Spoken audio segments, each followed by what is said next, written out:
Prithvi Shantirantarikshagam Shantir Dyaus Shantir Disha Shantiravantara Disha Shantiragni Shantir Vayu Shantiraditya Shantish Chandrama Shantir Nakshatrani Shantirapa Shantiroshadaya Shantir Vanaspataya Shantir Gaushanti Raja Shantir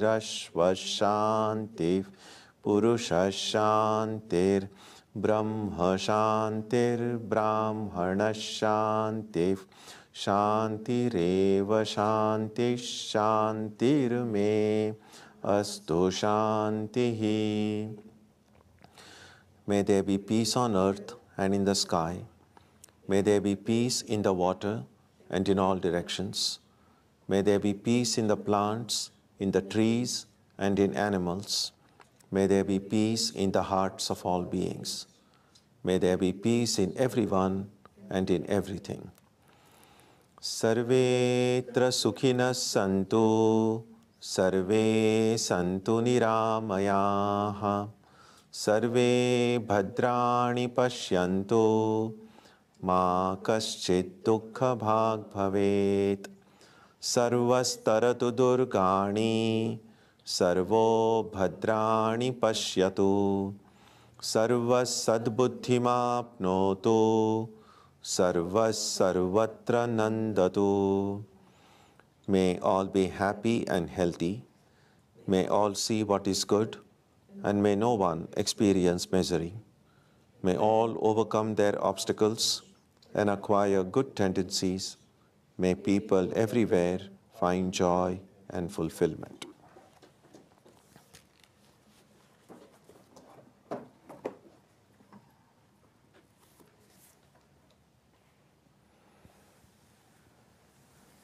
Let us now spend some time touching the center of peace and joy in our hearts.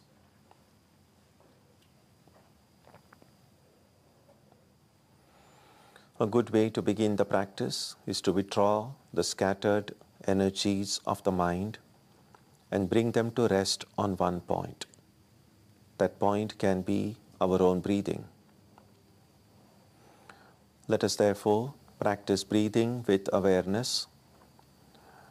As we breathe in, let us visualize that our body and mind are being filled with love, strength, and compassion.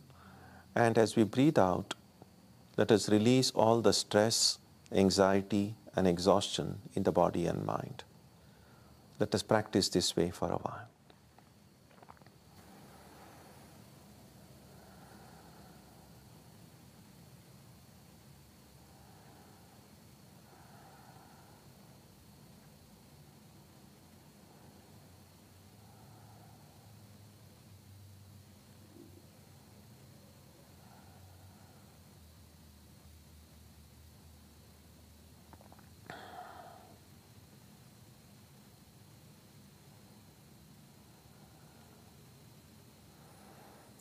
Let us now turn our attention to the region of our heart.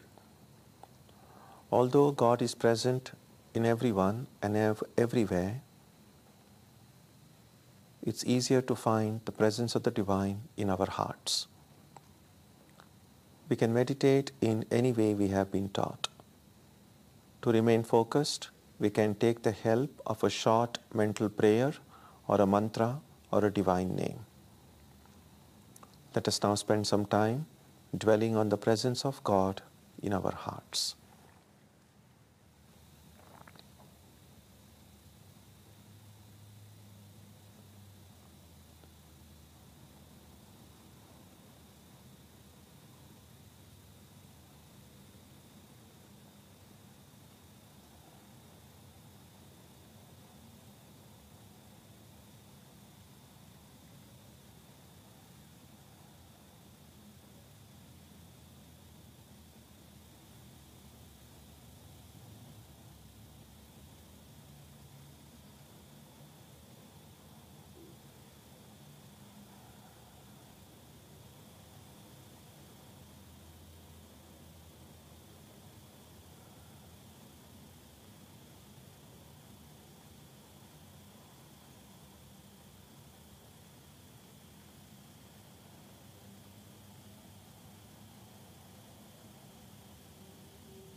Om Asatoma Satkamayam Tamasoma Jyotirgamayam Mrityorma Amrutam Gamayam Aviravirmayeti Rudrayatte Dakshinam Mukham Te Namam Pahi Nityam.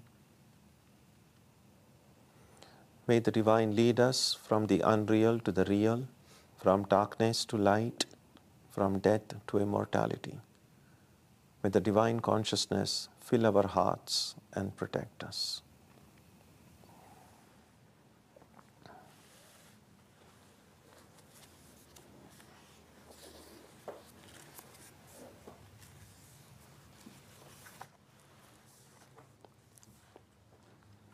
We'll resume study of the qualities necessary in order for us to get that supreme knowledge. As we have seen, there is a set of 20 qualities mentioned here from verses 7 through 11. So we have seen 7 and 8. Today we will do verse number 9. But let's chant those verses together first, and then we will study verse number 9. Amanitvam adambhitvam ahimsa kshantirarjavam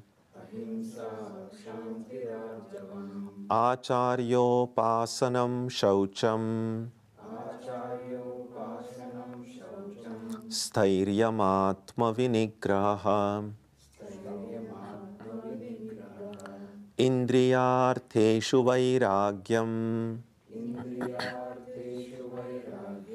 anahankara evacha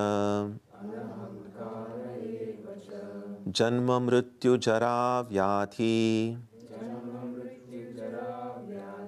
dukkha doshanudarshanam asaktiranabhishvangaha putradara grihadishu nityam cha samachittatvam ishtanishtopapatishu mayi cha nanyayogena bhaktiravyabhicharini viviktadesha sevitvam aratirjana samsadi adhyatma jnana nityatvam tattva jnanartha darshanam etad jnanamiti proktam ajnanam yadatonyatha. So now, verse number 9. The next quality Krishna mentions here is asaktihi. Asaktihi means detachment. And on several occasions we have seen what detachment implies. Very briefly, detachment as popularly understood as a form of cutting ourselves off from other people. That's not the real meaning of detachment. Detachment is primarily an internal process.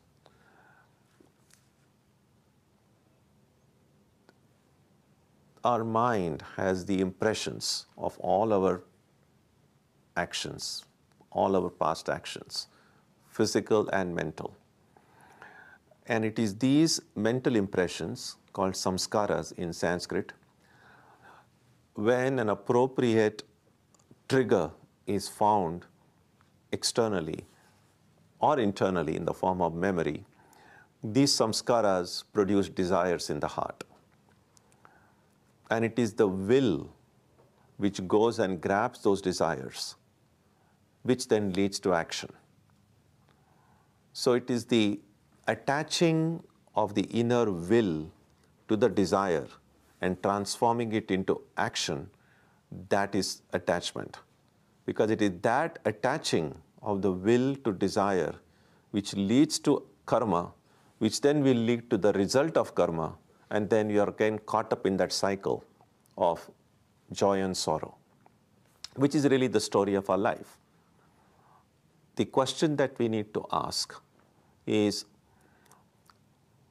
do I want to spend my entire life just going back between joy and sorrow? So times when I'm happy and the happiness lasts for a while until a blow comes and then I become miserable. Fortunately, the misery doesn't continue forever. Something good happens and I become happy again. So that's really what's happening, that we are just shuttling between the happiness and sorrow. And this shuttling occurs, it seems almost endless, because of the attaching of the will to the desires in the heart.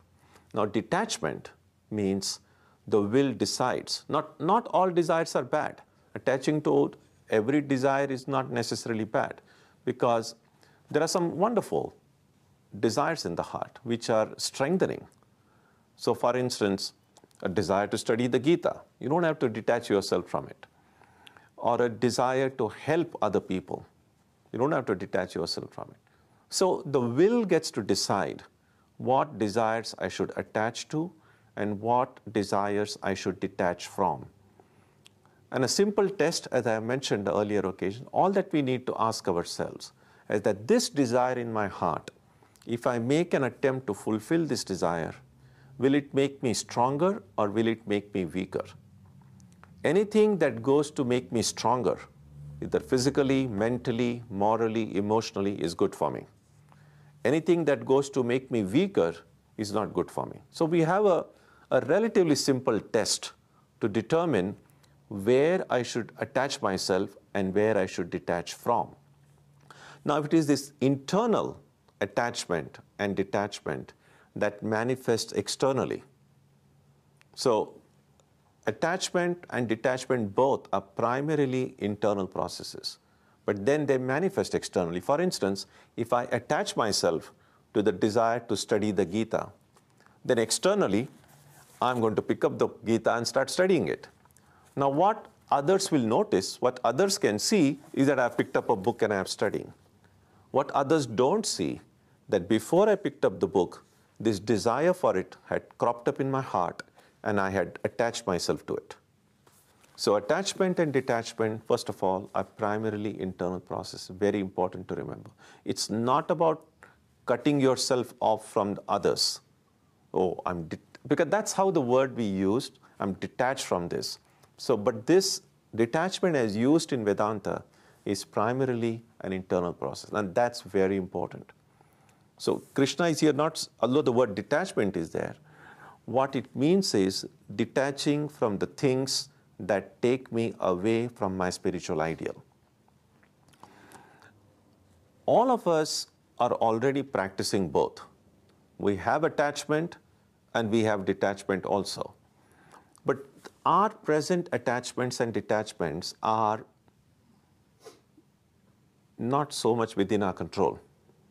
Our present attachments and detachments are based on our likes, our dislikes, our prejudices.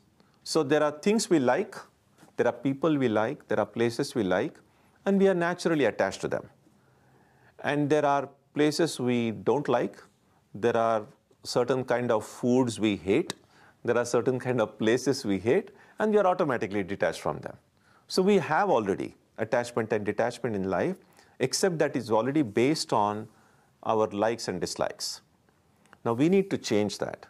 We need to then now try consciously, deliberately, to attach ourselves to things that will make us stronger, attach ourselves to things that will take us closer to the primary purpose of our life, and consciously detach ourselves from things that bring us more pain, that bring us more sorrow, that take us away from the spiritual ideal.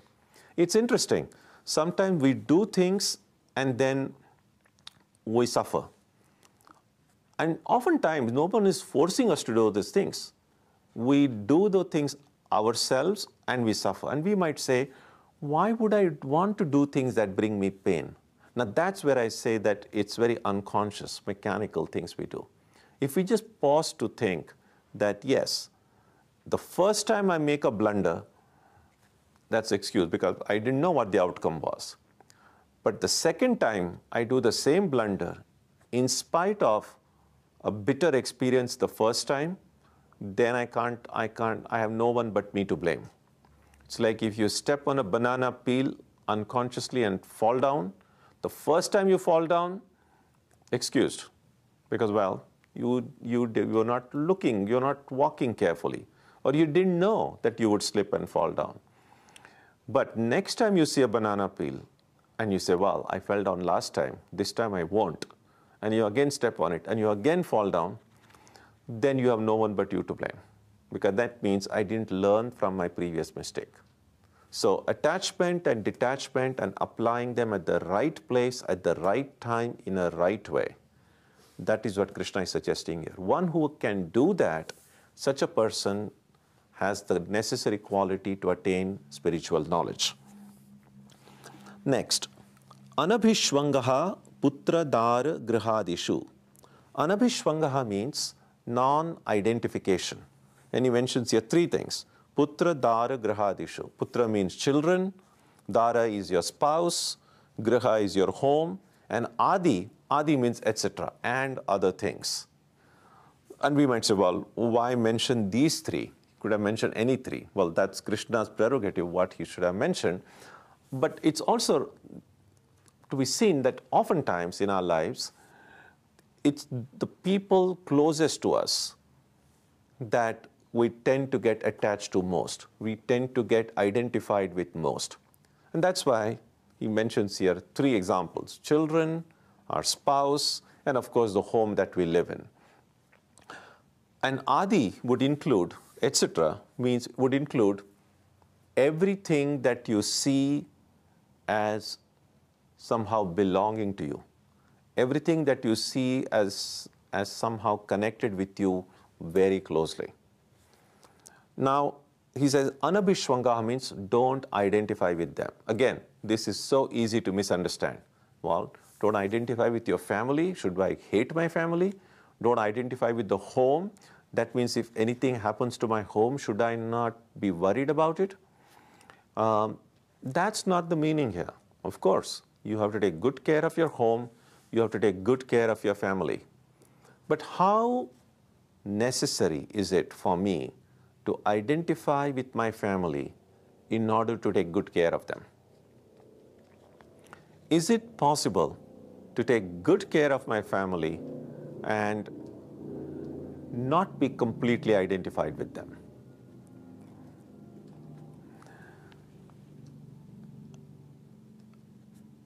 A present form of understanding, I think most people might say, if you're not identified with something, you won't take interest in it.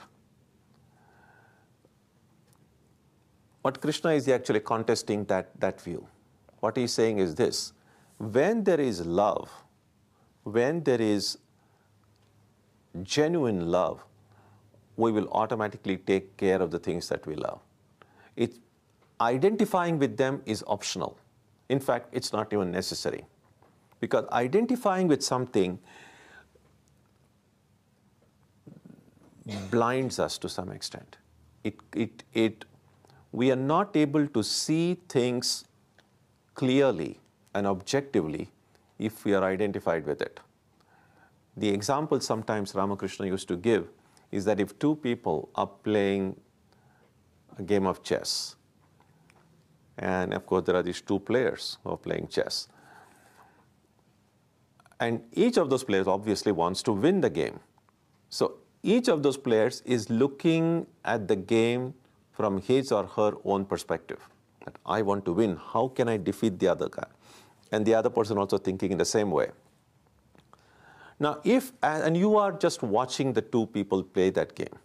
Now, if you're identified with any one of those people, then you will be thinking from that person's perspective. What should my team do in order to win?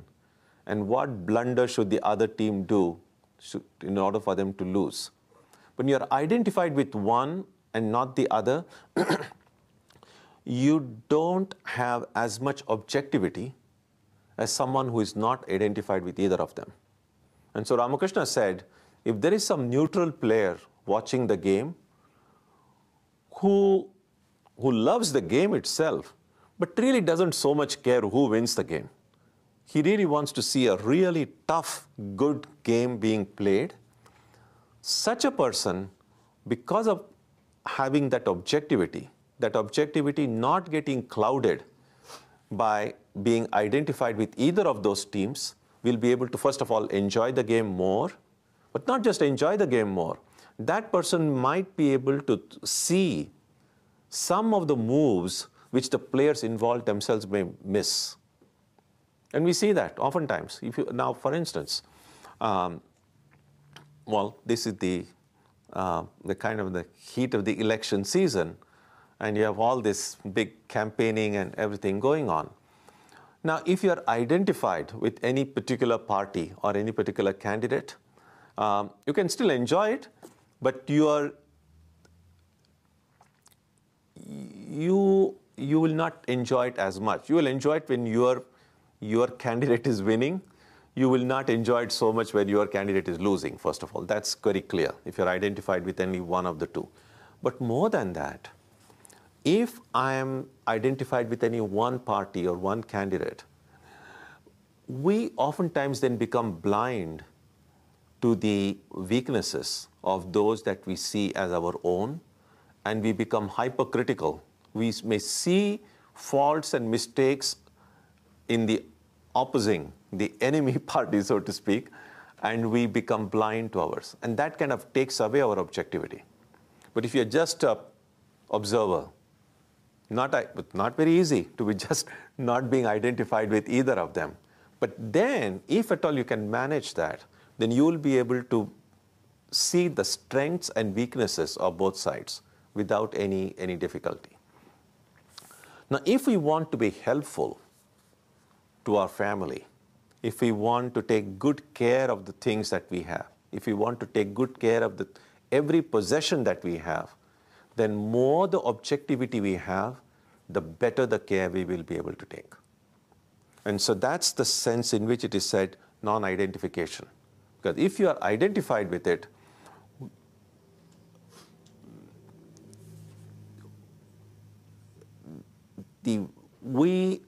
it's like this. Let's think about it this way. Oftentimes you will see that now some of the worst affected parts in the world, where recently there was this earthquake and in near Indonesia yesterday, or there's you hear of some plane crash or a plane hijack. All kinds of things are happening every day. We get something or the other happening somewhere. Now, if someone known to me was in that affected area, then I'm going to be affected. I'm going to be very concerned. And that's unavoidable.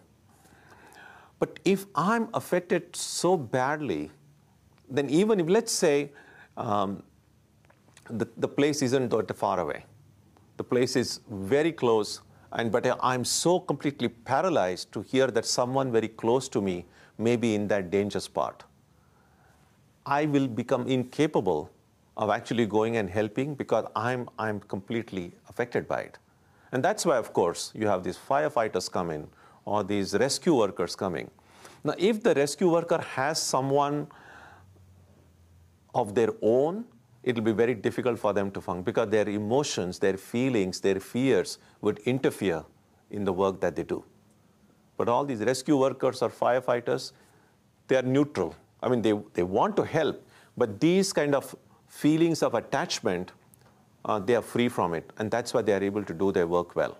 In fact, even some of the best surgeons, they oftentimes will not do surgery, even in the field they specialize in, if there is some close family member involved, because that objectivity gets lost. And usually you will find that they will ask someone else to do a major surgery. So identification can become a hindrance. The example Ramakrishna often gives is of a servant in a wealthy family. So that servant, and oftentimes we see that in India it used to be common at one time that because of the poverty levels and a relative inexpensive labor, oftentimes from some nearby village or a distant village, some of these villagers would then come to urban areas, to city, to find employment in order to help their poor family back home in their village. And oftentimes they will find employment in some wealthy person's home. And the employment would involve, right, just staying. So they will be given board, they will be given a place to stay, and they will do work in that household. So much so that oftentimes they would become a part of the household. I've seen that happen in my uncle's home when I was growing up. They were a very wealthy family, and they had in fact 2 or 3 people who were not really, no relations. There were no relatives. They were just really servants, but from some distant village. But they had become so much a part of the family. They were there for years. And so they could, some of the little children in the family, these servants who would actually scold them just as a mother would scold a baby, or some elderly person in the family, because many of the servants had become elderly by the time I saw, and they were there forever. And so they would scold. Sometimes they would even beat a child if the child was naughty. And nobody said, how could you do that? Because they had become so much a part of the family.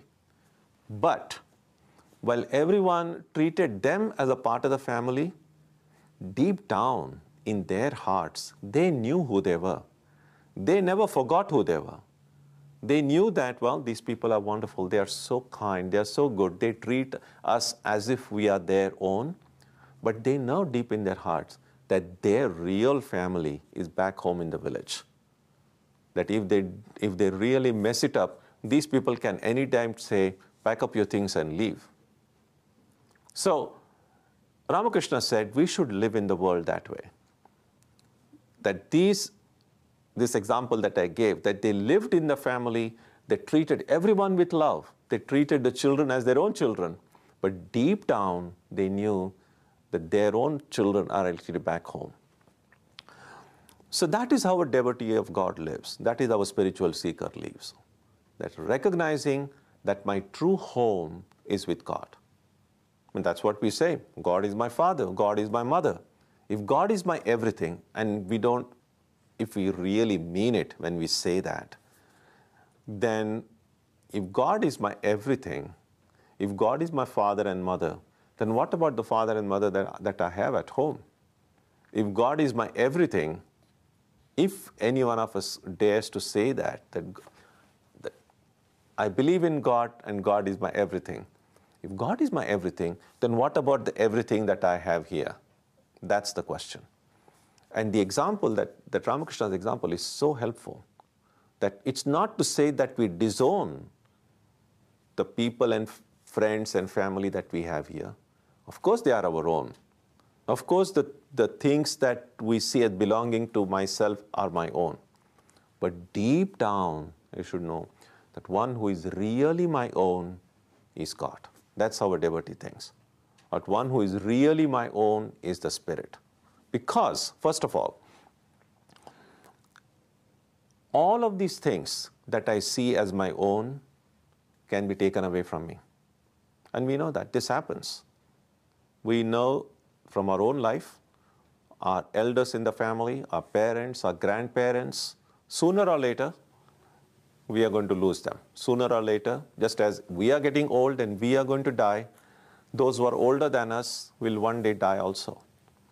Now, if you're so much identified with them, then that pain, now we might say, well, just to avoid that pain, should I not identify with them? It's not a question of avoiding the pain, as I said. It's possible to love everyone without being identified with them. by not by recognizing deep down that these are my own, but really my own is God. Now we say, well, this still seems like there's a tension between these two ideas. And that is why Krishna mentions in the Gita, and we read also in other books, that if God is my own, can I see God in the people I love? Can I see God in the hearts of my members of my family? Can I see God in the heart of my spouse, my children, my parents, my friends? What this does is, it then removes that tension, that I can love my family and friends, but deep down I know, because if God is dwelling in my heart, if God is dwelling in the hearts of all, they're dwelling in the hearts of my family, my parents, my friends also. So I can love them, I can identify with the divine in their heart. In fact, that's how oftentimes we describe that when there is this kind of an Eastern form of greeting, and oftentimes they say namaste or namaskar. So namaha in Sanskrit means I salute. Te means you. So namaste or namaskar means I salute you. And if you might say, well, why should I be saluting another human being? But that's not the point. The idea is this: I recognize that there is divine in your heart. And when I salute you, I'm really saluting the presence of God in your heart. So the more we are able to see the presence of God in the hearts of people around us, we can become identified with the divine in their heart, and that automatically then detaches us from all other things. And that gives us the objectivity necessary in order for us to help everyone around us. We cannot truly love if our mind is colored by likes and dislikes, by there is one verse which I would like to mention. It's a very ancient Sanskrit verse which goes like this: Ayam nichaha paro va iti ganana laghu chetasam udara charitanam tu vasudhaiva kutumbakam. Beautiful. What it means is this: Ayam nichaha, this is mine. I'm identified with this. These are my people. Parova, those are not my people. And you see that things, how it's playing out in public life now. It's about immigrant. They are not ours. These are ours. Those are not ours.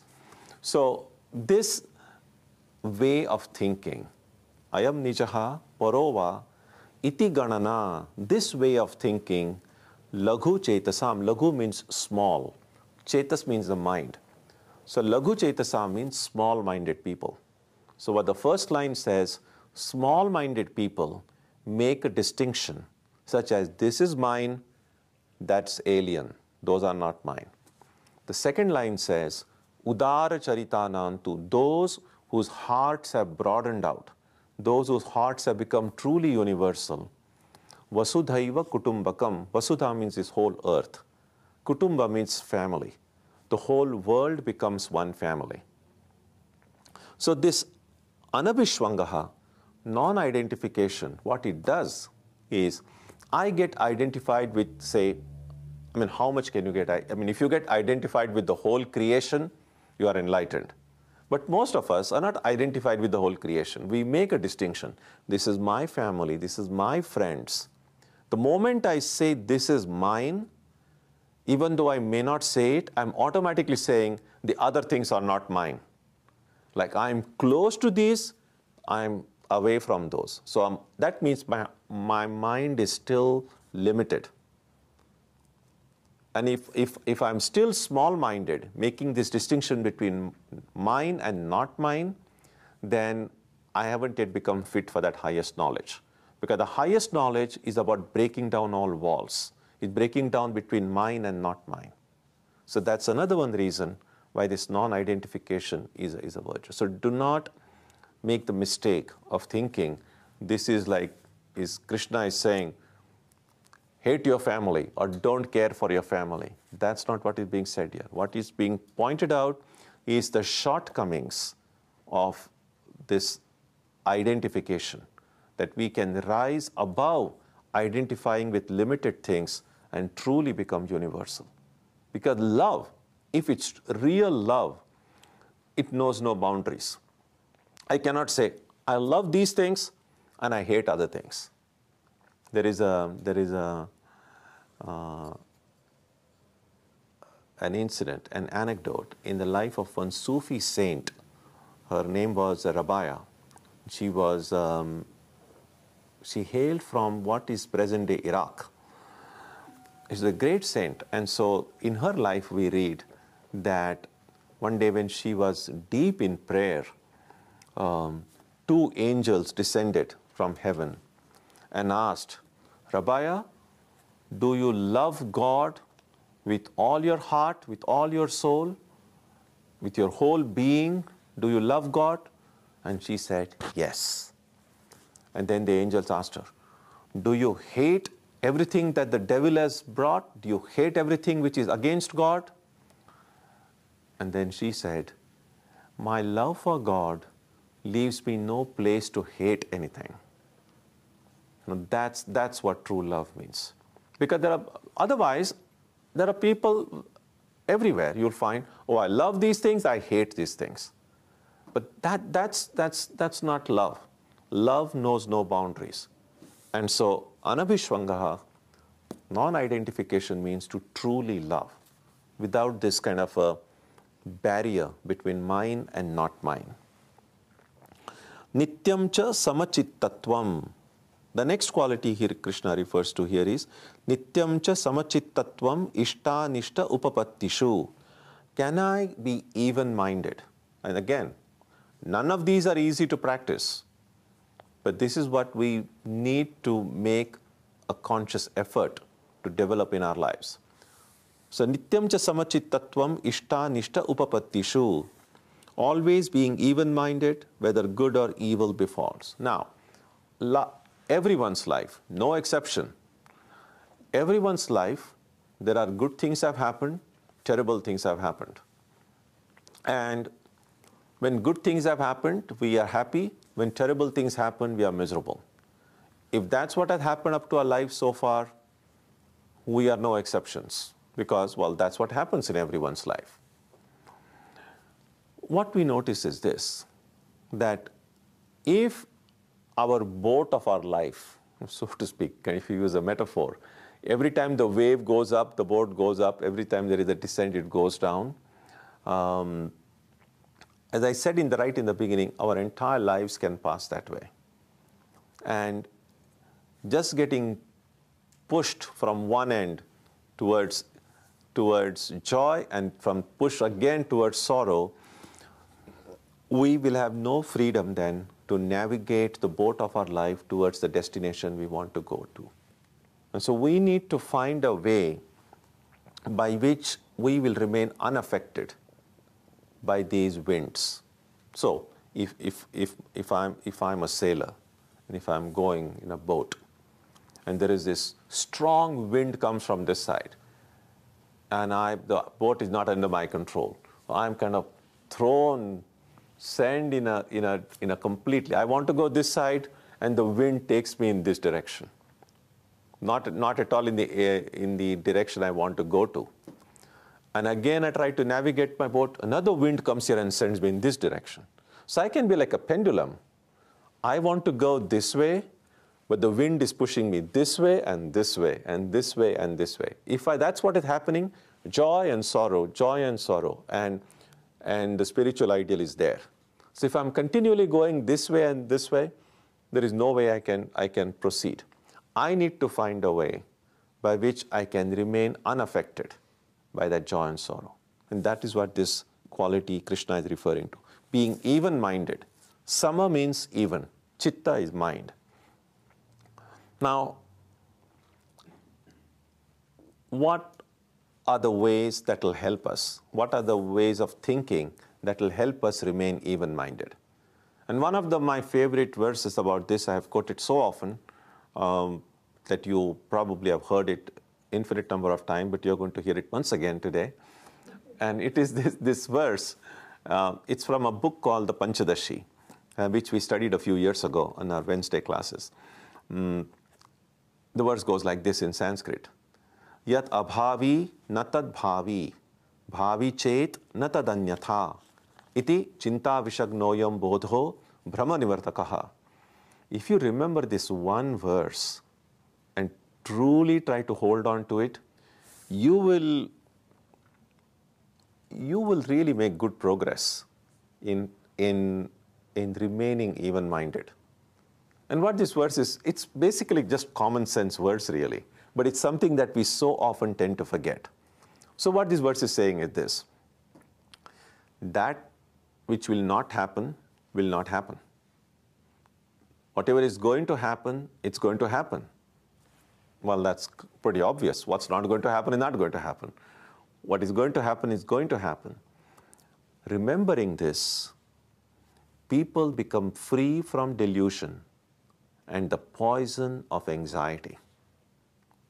So much of our energy, so much of our joy from our life is just sucked away by just this anxiety about, oh my God, what will happen? Will this happen or will this not happen? And that anxiety serves no useful purpose. Your being anxious about something does not change the outcome. And that's what can happen. If you have a favorite candidate or a favorite party, and if you become anxious now, whether they'll win or not, how many delegates they'll get, your being anxious sitting at home is not going to change the outcome. Now, does that mean I should just sit doing nothing? No. What it means is this, that I need to do whatever needs to be done. I need to do the right thing. I need to do a good thing. Whatever my duties and responsibilities are, I should carry them out to the best of my ability. After having done my best, you then can just sit and say, what is going to happen, it's going to happen. What will not happen, will not happen. You can be truly at rest. Because you know, if you have really done your best, you couldn't have done anything more than that. And so then you just let things take their course. If you have not given your best, then you're going to bring some misery upon yourself. If things don't turn out well, then you're going to say, oh, I shouldn't have wasted my time. I should have tried harder. Or if things really turn out well, you say, well, how lucky I am. Without giving my best, it worked. But so the thing is this, when things turn out well, we don't become very philosophical. It's just when things don't turn out well, then it's the problem. That's why it is said, when you're preparing a sandwich and it accidentally falls down, why is it that always the wrong side falls down first? It doesn't happen always that way. The thing is, when the right side falls, you don't even notice it. It's like, oh, okay, I made a mistake. But when the wrong side falls, you notice and say, why does it always happen this way? So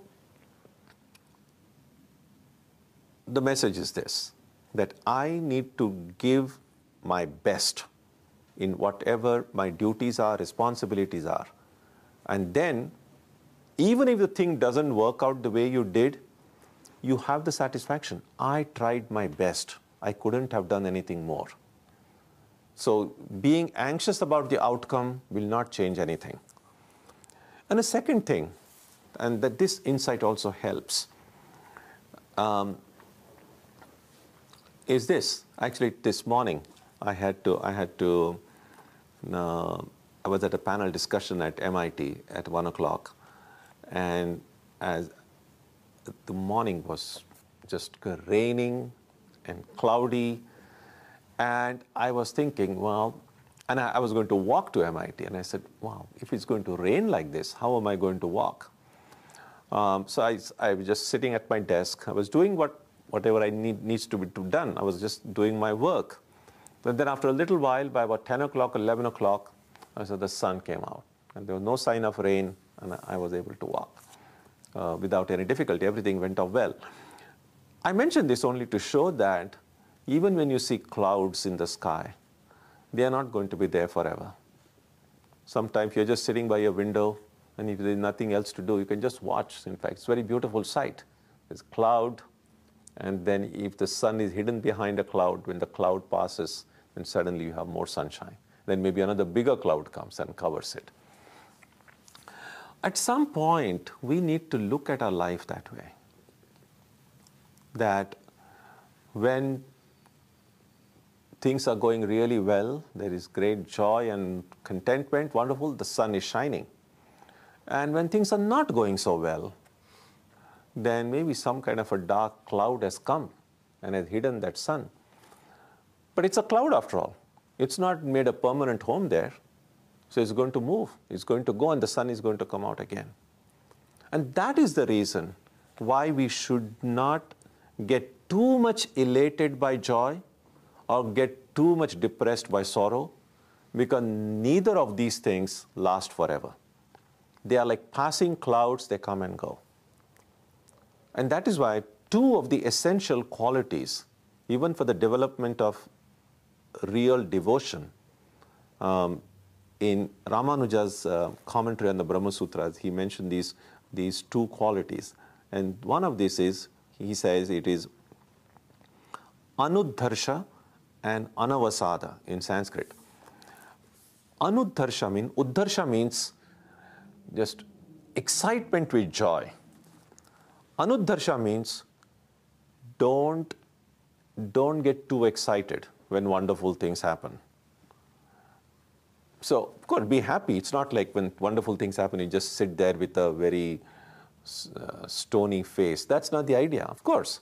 When good things happen, when something wonderful is happening in your life, you have every right to be happy. Be happy. But have your happiness under control. Don't go overboard with your happiness, because even that's going to pass away. It's not going to be there forever. If I can keep my happiness under control, I will have the capacity, the power to keep my sorrow under control. Because the controlling mechanism is one and the same. You can't say, I'm just going to just jump and kind of touch the roof with joy. But when sorrow comes, I'm going to control. It's not possible. And so the second quality is anavasada. Avasada means just falling into total despair. Anavasada means not doing that. In other words, avoiding the extremes of these emotions. Everyone has joy and sorrow in their life. There is not a single person who can say there is just sorrow or there is just joy. Everyone has both. One who can keep both under control. Of course, when terrible things happen, we're going to be a little sad. That's obvious. We are not like a wall that nothing will change. We are going to be a little sad. There are going to be things that are going to make us happy. There are going to be things that are but none of those things will overwhelm me to the extent that I become incapable of doing anything else. So can I keep both of those under control? Because after all, like the clouds, they are continually passing. That's the idea. So keeping these two things in mind. First, that whatever is going to happen is going to happen. What will not happen will not happen. My being anxious about something will not change the outcome. I must just do the right thing and do the best I can. That's the first thing. And second, neither of these things, joy and sorrow, are going to be with me forever. They are passing shadows. They are passing clouds. If I can remember these things, I will be able to deal with these unavoidable experiences in life in an intelligent way, in a mature way. And if I can deal with it in a mature way, I have then the freedom to not lose focus on my spiritual goal. Because either of these things, if I'm overwhelmed by it, I'm going to forget what I need to do. But if I have it under control, then it will be under my control. I will not forget the main purpose of my life. So we'll stop here. Today we saw 3 of the qualities necessary for supreme knowledge: detachment, non-identification, and even-mindedness. Any thoughts, questions, ideas? Yep. Just a minute. Well, I thought it was a good example when you talked about the firefighters and how, because they have no emotional attachment to whoever they're saving, Yep. that allows them to be objective in what they do.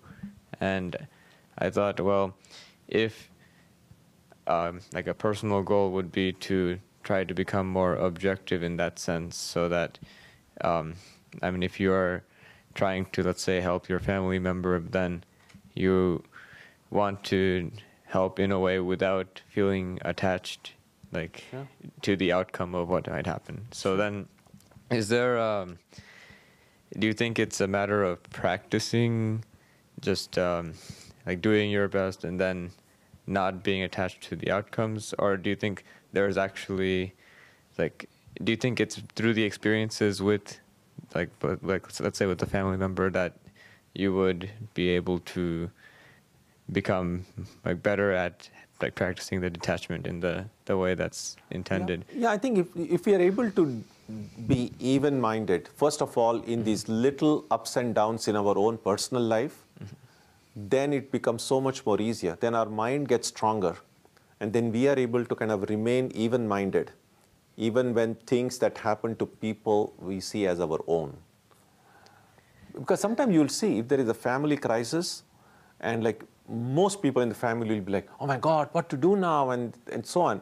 But usually, not always, but usually, among these members of the family, usually there'll be at least one person relatively less agitated. And usually then that is the person then who has to take decisions. Because others are like, they're incapable. They either get hysterical or they're just kind of, they're not. So that's the idea. So the less agitation there is, the greater the clarity there is. And the greater the clarity there is, the better the decisions I can take, which will help me and the people I see as my own. Yeah. And do you think some of that clarity can be obtained not necessarily in your family experience, but it could be in your other experiences as well? Oh, sure. Yeah. Everything. I mean, everything that is happening in our own lives, or in the, actually, it doesn't necessarily always have to happen to us personally or to our family. So we don't have to always learn things by falling down ourselves. If we see someone else falling down, we can learn from other people's experiences also. I mean, sometime nowadays, everyone says, oh, I would like to explore this, explore it myself and find out, which is not a bad idea. But we must also ask, like, am I the first person in this universe exploring this? Or there are other people who have explored this before me? Do I have to explore everything myself in order to learn? Or can I learn from the explorations of other people? You see, it's like now, even people who go mountaineering or who go, say, to the North Pole or the South Pole. Yeah, sure, it's great to explore. But we are learning also from the experiences and wisdom of those who have explored these areas before us. So not everything in life we need to do ourselves. There is a lot we can learn from the experiences of other people. And that's the advantage of, first of all, studying history. Because history can be a pretty boring subject. At least in school, it was not taught in a, I sometimes when I look back, it was like, oh, the lives of these dead kings and kingdoms and remembering all those dates. It was terrible. But then after I grew much older, I realized history could have been a very interesting subject if that is how it was presented then, at least by my teacher. And that is, there is so much we can learn about human nature, about society, about civilizations, and then see how much of that is being reflected among the human beings we meet around us today, among the civilization in which we are today. And we might discover a lot of parallels. So we don't have to make the mistakes that people before us have made just because we want to explore it ourselves. If we have seen that other people have done some blunders and have suffered for it, I don't have to explore it. I say, well, let me do something else, you see? So we can also learn from experience of other people. So I mentioned this only to show that it's not necessary that only my family has to suffer in order for me to remain even-minded or to learn how to be even-minded. I can look at, there is already so much suffering in the world. We don't have to look afar. Just earlier today, I was looking at, and sometimes the visuals impact us more than just reading about it. There is all this now, the refugee crisis in Europe.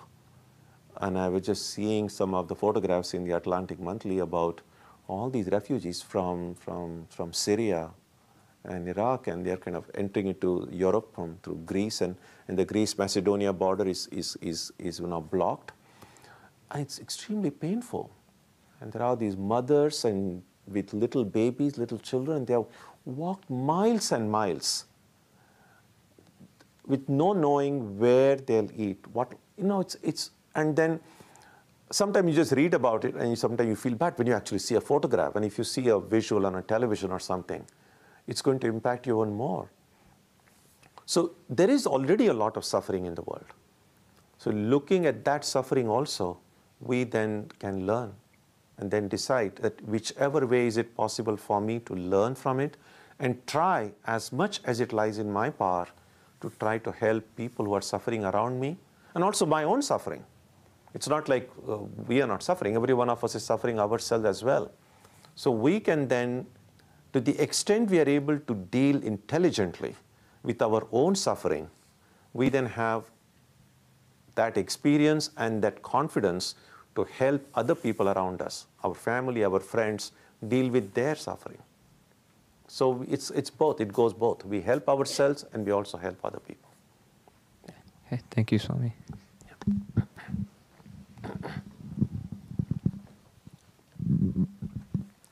Swamiji, so the word anabhishvanga, another meaning of it is absence of clinging. Absence of? Clinging, like clinging to life, like fear of death. So it's not just non-attachment, not identification, but clinging to something.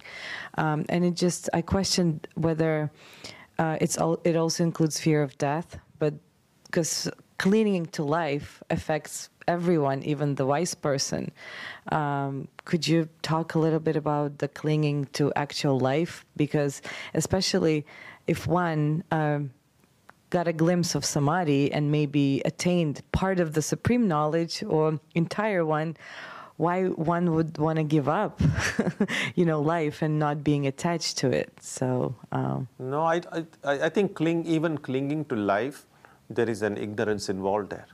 Once a person attained the supreme knowledge, what is life? Life is really what keeps this body and mind animated, right? You say, well, when a person is dead, life has departed. Now, supreme knowledge really means I'm not this body. So a person who is enlightened, it's not an enlightened person is going to go and commit suicide. But that's not the point. But the enlightened person will not have fear of death. That's the idea. So clinging of life happens because of ignorance. Ignorance of the truth that we are really spirit. Because spirit, there is no death. And there is no life also. Because where there is life, there is death. The spirit transcends even the notion of life and death.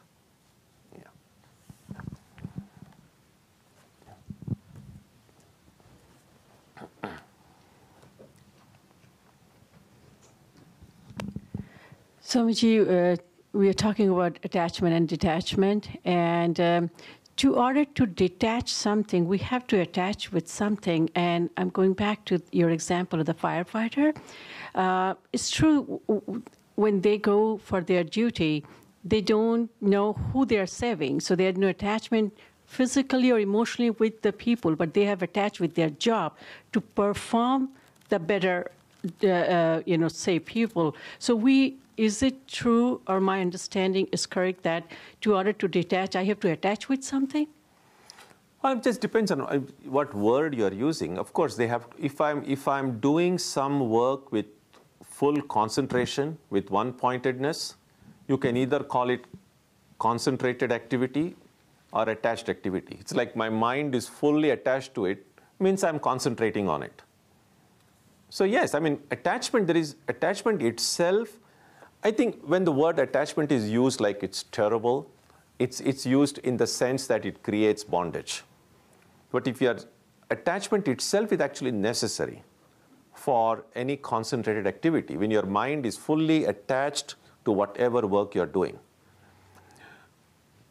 The problem is, after that work is over, can I detach my mind from it? That's where the problem is. Because once my work is over and I go to do something else, and my mind is still attached to it, then this work is going to suffer because my mind is not there. That's the idea. Swami, you talked about us going through a pendulum of happiness and sorrow. So the question is, as non-enlightened beings, is it possible for us to ever experience even episodes of true joy in our lives? For Of 5 course. minutes of true joy? All of the joy that we experience in life is true. All of the joy that we experience in life comes from God, comes from the Spirit. But we attribute it to a wrong source, that's all. The example that is sometimes given is of a camel eating from a thorny bush, or even a dog sometimes who is very hungry and you give a dog a bone to chew. So the camel's example, what they say is that when the camel starts eating, usually in these deserts, there'll be some oasis, there'll be a few trees, but many of the trees have thorns, and this camel is chewing on those leaves. And while the camel is chewing, some of those thorns kind of prick his thing, and blood starts coming out. And he's chewing all those twigs of those trees, and along with it, his blood is getting mixed. But the camel thinks, "Wow, I'm really kind of getting the juice out of it, raw, and then I'm enjoying that juice." But really, it's his own blood that he's taking. So the idea is, all of the joy that we experience in life comes from the Spirit. The Spirit, Satchid Ananda. That Ananda, Spirit is the only source of all joy. But we don't know that. We attribute it to something else. And just kind of to put it very briefly, it's like this. Sometimes the mind is pictured to be like a lake, and every desire that comes in the mind is a kind of a ripple that comes in the. Now, because our mind is already filled with lots of thoughts, hopes, and feelings and desires, the lake of the mind is filled with waves. That is why even in the Yoga Sutras, it speaks about what is concentration. Is that chitta vritti nirodhaha, the waves of the mind, waves of this thing can be completely stilled. When there are no waves, then the mind is completely focused. Like if you even fill your tub with water and say put one photograph in it, and if the water is completely calm, you can see the photograph clearly. Just shake that water a little bit, and you won't be able to see that picture clearly. So what happens is, there is spirit in the hearts of all of us. But the spirit is at the bottom of this tub of the mind. And the water of the mind is filled with all desires and hopes and fears. So we are not able to see our own spirit clearly. So just imagine, to give an example, let's say I love ice cream, chocolate ice cream. And is only an example, doesn't mean. Once one place I visited a year or two ago, and there was one person who wanted an appointment, and I'd never met that person before. And so I said, sure. And he came with this one big, huge chocolate cake. And he said, he used to hear these podcasts. I don't think we had started live streaming then. And so over the podcast, he had heard me give all these examples often, and oftentimes it's just kind of handy, so I say chocolate cake. And so he said, I thought you really like a lot of chocolate. He brought a huge one he brought. That's why I clarified, it's just an example. So let's say a desire for chocolate cake comes up in my heart. So that wave, my mind, the lake, the water in my mind lake gets disturbed. And so that joy which was coming from the spirit, I can no longer see my spirit clearly. Then someone gives me chocolate ice cream. So my desire is fulfilled. As I eat it, I enjoy it. But because that desire is fulfilled, that water has become calm again. And so that joy which I'm getting is really coming because the water is now calm and it's my own joy. But because of my ignorance, I think that joy is in that ice cream. So ice cream is not the source of joy. So that's true. I just suggest ice cream, but it's true with everything in life. Because if ice cream itself was the source of joy, if that joy was contained in the ice cream, then everyone who ate that ice cream should have been happy. But there are people who hate that ice cream. So you will not say, well, there is hatred in that ice cream too. So there is nothing in an object. Everything is really inside. So that's the idea. Yeah. Okay, Jason, this is the last one. Yeah.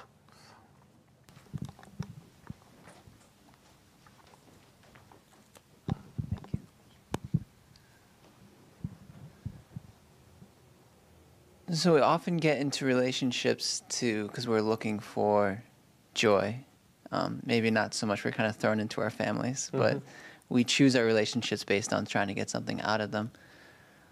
And when you said that detachment is an internal process, it's not like actually a physical detachment from people. So the actions are still happening, but to detach internally, we're kind of saying that that's not where we're going to get our joy from, is like from this person, from a husband or a wife or our children, but we still need to do those actions,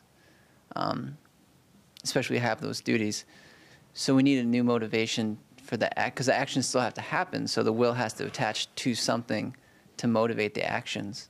So if we're detaching from these kind of lower ideas of like we're going to get our joy from these other people, we're trying to like get something out of this relationship, what is the motivation? What's the new motivation in order for the actions to happen? One of the things is whatever duties and responsibilities we have in life, carrying out our duties and responsibilities well itself is a good motivation.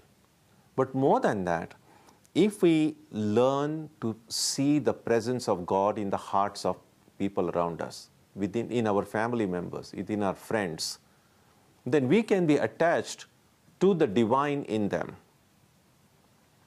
Let them think that you are attached to them. That's their problem. But you should know, as a spiritual seeker, you should know that I love you because, and you don't have to tell them this, but in your heart, I love you because I see the presence of God in you. Or at least I'm trying to remind myself there is God present in you. In Ramakrishna's life, it happened this way, that a lot of these college students, young men, who used to go to Dakshineshwar, and Ramakrishna would spend a lot of time talking with them. Sometimes if one of them didn't come, Narendranath, as a young Vivekananda, if some days he didn't come, Ramakrishna would be so agitated. Naren has not come. What has happened to him? And so worried about him. And he is the same Ramakrishna who would go think of the Divine Mother would enter Samadhi. And now he is worried about whether this Naren has not come or this person has not come. So there was this one other person living in Dakshineshwar. His name was Hajra. And he once goes to Ramakrishna and tells him, why are you so attached to these young boys who come here? Young men who come, why are you attached to them? And he refers to one story from mythology, that if you are attached to them, then you will have to be reborn again. You should think of God, not about these people. Whoever comes and goes, what does it matter to you? Don't get attached. He kind of giving him a very sage advice. And the Ramakrishna was such a childlike thing. He really thought, oh my God, yeah, there's some truth in it. Why should I get attached to these people? And then, of course, then he goes and prays into the Kali temple. And then later on, he probably had some conversation with Kali, because when he came back, then he tells this Hajra, he says, it's been translated to English, so you rascal, you completely misguided me. And then he said, why? And then he says, Mother told me, the Divine Mother told me, that I love these young people who come here because I see God in them. He says, I love Narendra because I see the presence of God in him. And he says, the day I will not be able to see God in him, I will not be able to even look at his face. You see? So, by all means, let us love everyone in the world. Let us, as spiritual seekers, if we see ourselves as spiritual seekers, let us make an effort to try to see Spirit in them, God in them. Because we say God is all pervading. We'd like to believe that God is present in our heart. Well, God is not simply present only in my heart. God is present in the heart of the person in front of me as well. Now, in the beginning, that might be a purely intellectual thing. You have had no experience. Well, I haven't seen God in my own heart. How can I see God in the hearts of other people? Fine. Let me at least remind myself intellectually that if God is all pervading, if God is everywhere, then God is in my heart as well. And as often as I can, let me try to remember that every person, not just my family members, not just the people who are close to me, but even a stranger I see on the street, there is God present in the heart of that person as well. That will teach us then to treat everyone with not just love, but also respect. So this non-attachment actually helps us treat everyone with love, everyone with respect. Because what we can do is we can get attached to the divine in them rather than getting attached to something else. Does that make sense? Thank you. So we'll stop here today, and then next week when we meet, we will study verse number 10 and 11. Om Jananim Saradam Devim Ramakrishnam Jagadgurum Padapadme Tayo Shritva Pranamami Muhur Muhu. We bow down to Ramakrishna and Holy Mother again and again.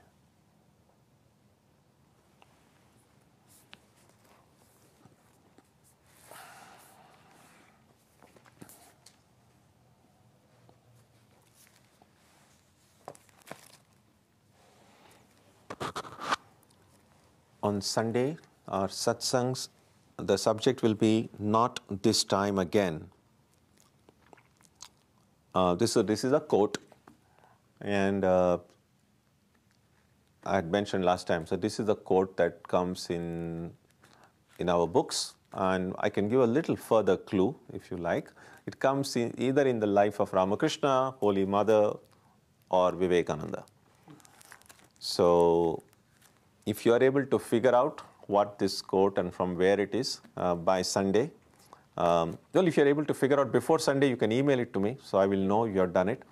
If you are not able to figure it out, then on Sunday morning come, and then I will tell you where it comes from.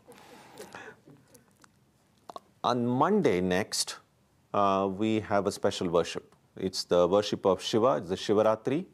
The puja will begin at between 6:30 and 7 in the evening, around 7 mostly, and it will go. Generally goes up to about 9:30 or so. One of the things that's recommended for the puja is, although it's not mandatory, is that if those of you, it's possible for you to observe a fast, and the fast would include, you can still have liquids, but no solids on that day. And if you come in the evening with just observing a fast like that, then there is a special offering that gets done on the symbol of Shiva, and you will be then eligible to do it. If you are not able to observe fast, that's fine also. You will still be able to do the flower offering that is done at the end of the worship. So it's a different kind of puja. Normally our pujas are held in the morning, so this will be in the evening. So I would encourage those of you who can come, please come. That's on Monday evening at 7 o'clock.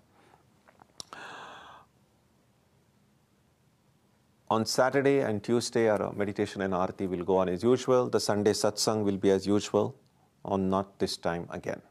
Okay. So let's conclude with a prayer now.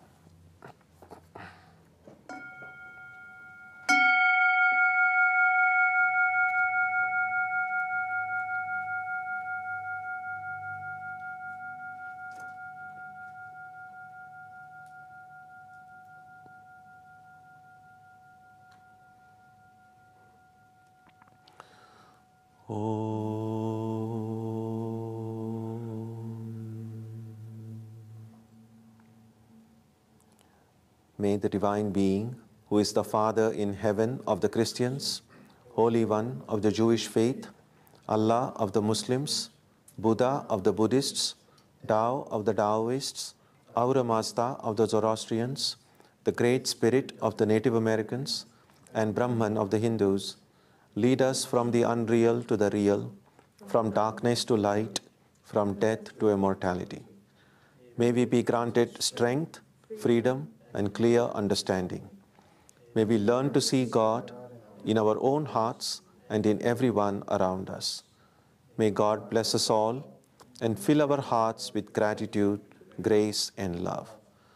Om Shanti Shanti Shanti.